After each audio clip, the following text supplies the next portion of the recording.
by Nathan Hochman, who is running for LA County District Attorney as an independent. In the past, you ran for California Attorney General as a Republican. We know Kamala Harris was the District Attorney as a Democrat. We know Kamala Harris in the past has endorsed George Gascon for various offices, who you're running against. So make some news for us. Who are you endorsing in the presidential race? So I will be endorsing Kamala Harris in the presidential race. I didn't vote for Donald Trump in 2016, 2020. I won't be voting for him in 2024. I'll be voting and supporting Kamala Harris. I actually announced when President Biden was the nominee that I was going to support him. But you know, my whole point of this race is to take politics out of the DA's office. And though I'm happy to answer this question about the presidential politics, my goal is to go back to what DAs used to do.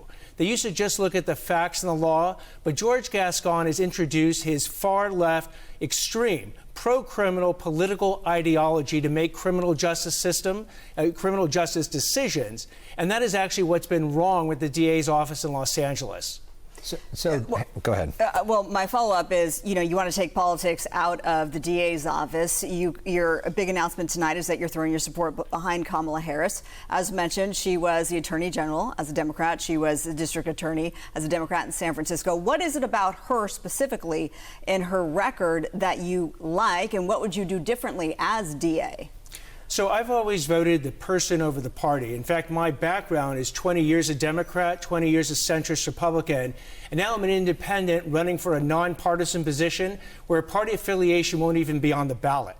And so if I had to choose in this race between a former prosecutor and a convicted felon, I'm going to choose the former prosecutor because that's the job I'm seeking. I'm seeking to be a prosecutor, the DA, the person who will be in charge of 750 deputy district attorneys, doing 180,000 criminal cases every year in this county. So in that choice, I will choose the former prosecutor. What did you think of the way she was as a prosecutor? Are there lessons that you could learn of things that you would like to do yourself as a DA? Are there things that you would not like to do, that you disagreed with what she did? Well, I think one of the programs that she actually did that has since been discontinued is a program called Abolish Chronic Truancy. And the idea was that you bring the DA's office in with the schools and the parents and the students to get chronically truant students who are missing weeks or months of school, get their parents involved to make sure those kids get an education. Because if you don't get an education in our society, it is a recipe for lifelong failure.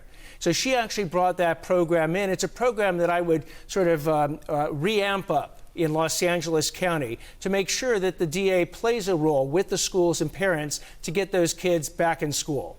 There's no question. You've made it part of your campaign that on day one, if you become District Attorney of LA County, you are going to reverse the blanket policies of George Gascon. The other thing to consider, though, is that you're going into an office that is in a lot of disarray. I mean, just today there's the news that another prosecutor has filed suit against Gascon for retaliation reasons. John McKinney has been on this show. He's a deputy DA. He's thrown his support behind you, not his own boss. Do you look at that disarray as an advantage or more of a non-advantage to take over the office and bring cohesion? So it's an advantage in the race. 98% of those 750 deputy district attorneys voted to support their boss's recall. That's shocking. That's never happened before. He's facing over 20 different lawsuits of retaliation by his own employees. That is a record as well. But I view that I've actually gotten the endorsement of the union that represents them. I've spoken to over 300 of these deputy district attorneys, and I will tell you that they are looking for the opportunity to do their job again.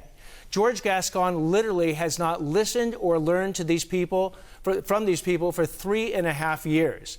I have told them that they are the greatest asset of a DA's office, that my job is to maximize the greatest asset of that office and give them the training, the support, the credit that George Gascon denies them every single day. So you're running against an incumbent. Talk about where you're at. You've done your own polling recently. You've raised a lot of money. How do you see the state of this race? What is your polling showing? So we're in an excellent position right now. Our polling is showing if the election was tomorrow, we would win by over 15 points. Now, we treat that on my team as if we're 15 points down. because we're going to work incredibly hard until November 15th.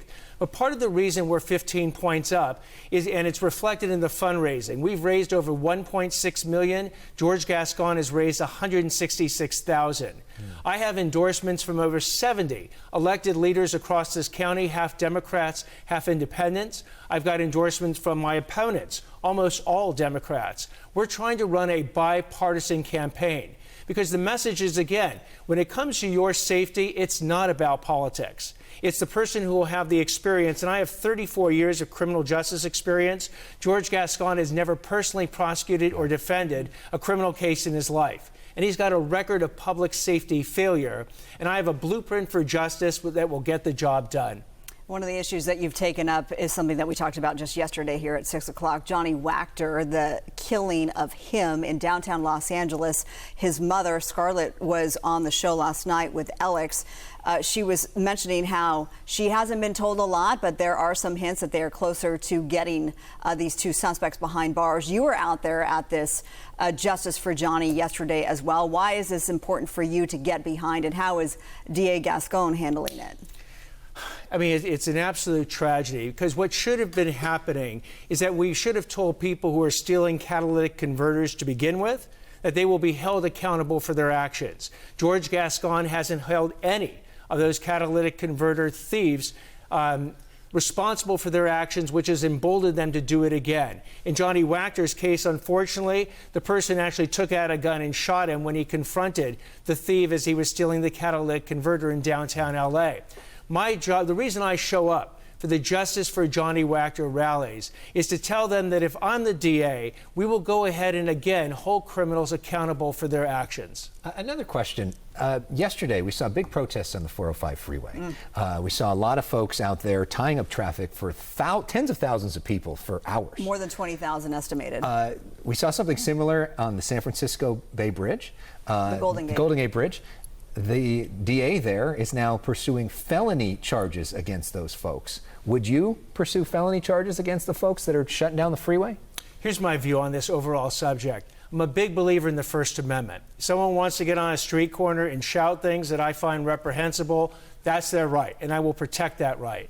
But when the words turn into illegal conduct, that's when the DA needs to get in front of it, be proactive, and say, look, if you want to shut down a freeway, you're going to jail. You want to shut down LAX, you're going to jail. You want to deface a college campus, you're going to jail. And if you want to engage in violent acts in front of a synagogue, you're going to jail.